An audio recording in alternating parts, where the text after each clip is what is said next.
शांताकारं भुजंगशयनं पद्मनाभं सुरेशं विश्वाधारं गगनसदृशं मेघवर्णं शुभांगं लक्ष्मीकान्तं कमलनयनं योगिभिध्यानगम्यं वन्दे विष्णुभवभयहरं सर्वलोकैकनाथं। मंगलम भगवान विष्णु मंगलम गरुड़ध्वज मंगलम पुंडरीकाक्ष मंगलाय तनोहरि। ओम नमो भगवते वासुदेवाय। आज का दिन आप सभी के लिए मंगलमय हो। आइए सुनते हैं भादव मास कथा का 29वां अध्याय। राजा निमि ने पूछा, योगेश्वरों, भगवान स्वतंत्रता से अपने भक्तों की भक्ति के वश होकर अनेकों प्रकार के अवतार ग्रहण करते हैं और अनेकों लीलाएं करते हैं। आप लोग कृपा करके भगवान की उन लीलाओं का वर्णन कीजिए जो वे अब तक कर चुके हैं, कर रहे हैं या करेंगे। अब 7वें योगेश्वर ध्रुविल जी ने कहा, राजन, भगवान अनंत हैं, उनके गुण भी अनंत हैं।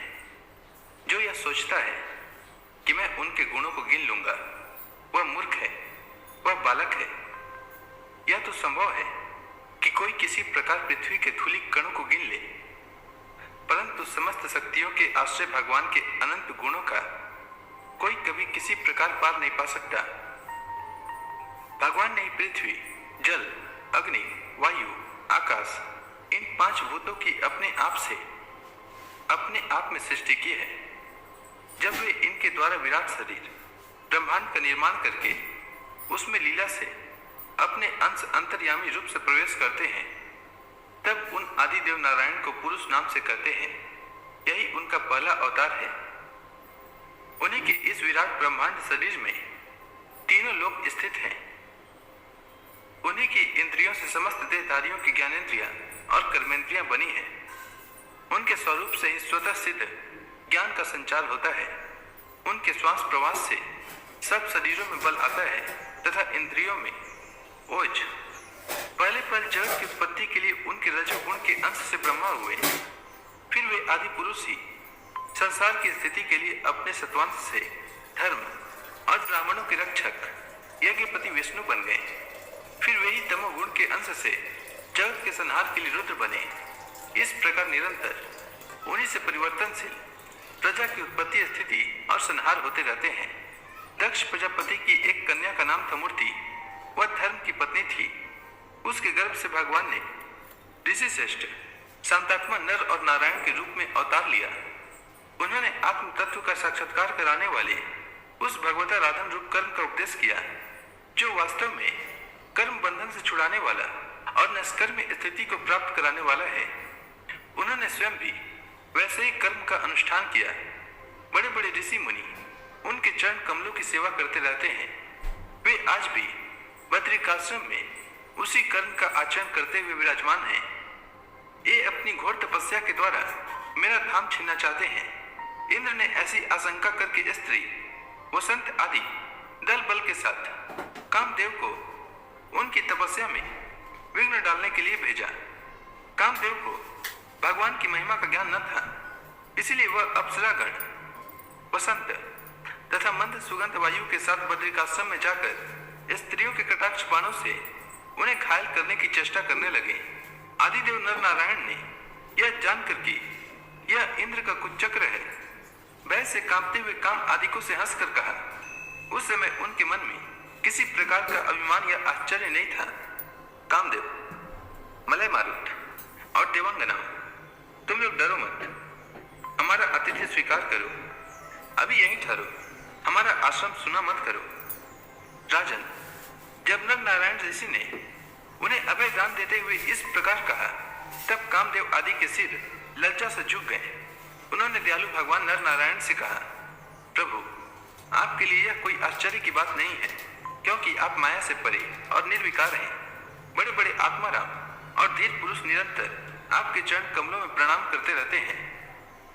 आपके भक्त आपकी भक्ति के प्रभाव से देवताओं की राजधानी अमरावती का उल्लंघन करके आपके परम पद को प्राप्त होते हैं। इसलिए जब वे भजन करने लगते हैं, तब देवता लोग तरह तरह से उनकी साधना में विघ्न डालते हैं।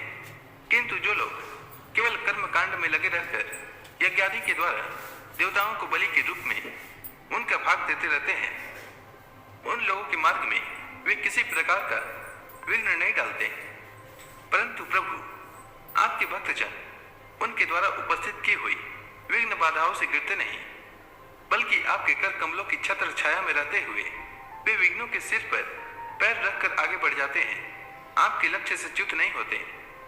बहुत से लोग तो ऐसे होते हैं जो भूख प्यास, गर्मी सर्दी एवं आंधी पानी के कष्टों को तथा रसेंद्रिय और जनेंद्रिय के वेगों को जो अपार समुद्रों के समान है उसे सह लेते हैं, उसे पार कर जाते हैं, परंतु फिर भी वे उस क्रोध के वश में हो जाते हैं जो गाय के खुर से बने गड्ढे के समान है, जिससे कोई लाभ नहीं है, आत्मनाशक है। और प्रभु वे इस प्रकार अपनी कठिन तपस्या को खो बैठते हैं। जब कामदेव, वसंत आदि देवताओं ने इस प्रकार स्तुति की, तब सर्वशक्तिमान भगवान ने अपने योग बल से उनके सामने बहुत सी ऐसी रमणियां प्रकट करके दिखलाई जो अद्भुत रूप लावण्य से संपन्न और विचित्र वस्त्र अलंकारों से सुसज्जित थी तथा भगवान की सेवा कर रही थी। जब देवराज इंद्र के अनुचरों ने उन लक्ष्मी जी के समान रूपवती स्त्रियों को देखा, तब उनके महान सौंदर्य के सामने उनका चेहरा फीका पड़ गया। वे श्रीहीन होकर उनके शरीर से निकलने वाली दिव्य सुगंध से मोहित हो गए। अब उनका सिर झुक गया। देव देवेश भगवान नारायण हंसते हुए से उनसे बोले, तुम लोग इनमें से किसी एक स्त्री को जो तुम्हारे अनुरूप हो उसे ग्रहण कर लो, वह तुम्हारे स्वर्ग लोक की शोभा बढ़ाने वाली होगी। देवराज इंद्र के अनुचरों ने जो आज्ञा कहकर भगवान के आदेश को स्वीकार किया तथा उन्हें नमस्कार किया। फिर उनके द्वारा बनाई हुई स्त्रियों में से श्रेष्ठ अप्सरा उर्वशी को आगे करके वे स्वर्ग लोक में गए। वहां पहुंचकर उन्होंने इंद्र को नमस्कार किया तथा भरी सभा में देवताओं के सामने भगवान नर नारायण के बल और प्रभाव का वर्णन किया। उसे सुनकर देवराज इंद्र अत्यंत भयभीत और चकित हो गए। भगवान विष्णु ने अपने स्वरूप में एक रस स्थित रहते हुए भी संपूर्ण जगत के कल्याण के लिए बहुत से कला अवतार ग्रहण किए हैं। विदेराज, हंस, दत्तात्रेय, सनक, सनंदन, सनातन, सनत कुमार और हमारे पिता ऋषभ के रूप में अवतीर्ण होकर उन्होंने आत्म साक्षात्कार के साधनों का उपदेश किया है। उन्होंने ही हयग्रीव अवतार लेकर मधु कैटभ नामक असुरों का संहार करके उन लोगों के द्वारा चुराए हुए वेदों का उद्धार किया है। प्रलय के समय मत्स्य अवतार लेकर उन्होंने भावी मनुष्य सत्यव्रत, पृथ्वी और औषधियों की, धान्यादि की रक्षा की और वाराह अवतार ग्रहण करके पृथ्वी का रसातल से उद्धार करते समय हिरण्याक्ष का संहार किया। कुर्मा अवतार ग्रहण करके उन्हीं भगवान ने अमृत मंथन का कार्य संपन्न करने के लिए अपनी पीठ पर मंद्राचल धारण किया और उन्हीं भगवान विष्णु ने अपने शरणागत एवं आर्त भक्त गजेंद्र को ग्राह से छुड़ाया। एक बार वाल्कील्य ऋषि तपस्या करते करते अत्यंत दुर्बल हो गए थे। वे जब कश्यप ऋषि के लिए समीधा ला रहे थे तो थक कर गाय के खुर से बने हुए गड्ढे में गिर पड़े, मानो समुद्र में गिर गए हों। उन्होंने जब स्तुति की तब भगवान ने अवतार लेकर उनका उद्धार किया। वृत्रासुर को मारने के कारण जब इंद्र को ब्रह्म हत्या लगी तब वे उसके भय से भागकर छिप गए।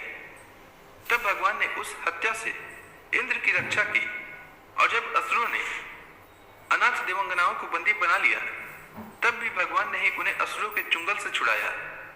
जब हिरण्यकशिपु के कारण प्रहलाद आदि संत पुरुषों को भय पहुंचने लगा तब उनको निर्भय करने के लिए भगवान ने निश्चय अवतार ग्रहण किया और हिरण्यकशिपु को मार डाला। उन्होंने देवताओं की रक्षा के लिए देवासुर संग्राम में दैत्यपतियों का वध किया और विभिन्न मनवंतरों में अपनी शक्ति से अनेकों कला अवतार धारण करके त्रिभुवन की रक्षा की। फिर वामन अवतार ग्रहण करके उन्होंने याचना के बहाने इस पृथ्वी को दैत्यराज बलि से छीन लिया और अदिति नंदन देवताओं को दे दिया। परशुराम अवतार ग्रहण करके उन्होंने ही पृथ्वी को 21 बार क्षत्रियहीन किया। परशुराम जी तो हय वंश का प्रलय करने के लिए मानव भृगु वंश में अग्नि रूप से अवतीर्ण हुए थे। उन्हीं भगवान ने रामावतार में समुद्र पर पुल बांधा एवं रावण और उसकी राजधानी लंका को मटिया मेट कर दिया। उनकी कीर्ति समस्त लोगों के मल को नष्ट करने वाली है। सीतापति भगवान राम सदा सर्वदा सर्वत्र विजय ही विजय है। राजन, अजन्मा होने पर भी पृथ्वी का भार उतारने के लिए वही भगवान यदुवंश में जन्म लेंगे और ऐसे ऐसे कर्म करेंगे जिन्हें बड़े बड़े देवता भी नहीं कर सकते। फिर आगे चलकर भगवान ही बुद्ध के रूप में प्रकट होंगे और यज्ञ के अनधिकारियों को यज्ञ करते देखकर अनेक प्रकार के तर्क वितर्कों से मोहित कर लेंगे और कलयुग के अंत में कल्कि अवतार लेकर वे ही शूद्र राजाओं का वध करेंगे। महाबाहु विदेहराज, भगवान की कीर्ति अनंत है। महात्माओं ने जगतपति भगवान के ऐसे ऐसे अनेकों जन्म और कर्मों का प्रचुरता से गान भी किया है। तो इसी के साथ आज का यह अध्याय समाप्त हुआ। इसके आगे की कथा मैं कल के अध्याय में सुनाऊंगा। तब तक के लिए भगवान हरि का नाम लेते रहें। तो प्रेम से बोलिए भगवान विष्णु की जय, श्री कृष्ण भगवान की जय।